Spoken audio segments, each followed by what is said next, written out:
Cánh peang. Tập peang. Anh ấy túi rồi. Khôn. Peang ơi, sòm tập peang hộp. Anh ấy đau lưng cứu này. Chạy xong tập peang hộp. Đó tập peang. Đau từng rư.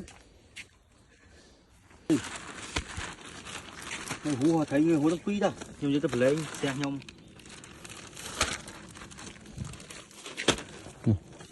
Ba chục. Mà sao giờ thấy tập lấy chứ?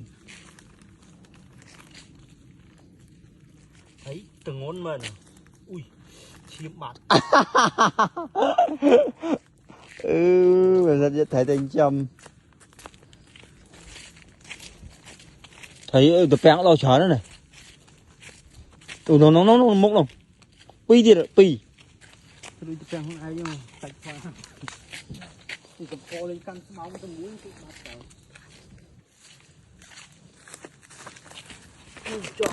Trời. Mới số Ê, phụ nữ toàn máu rồi. không mà nhóm chọn bạn một thời gian đó. Thì cái ta thọt hay. Học còn nắm đá đây. Cạch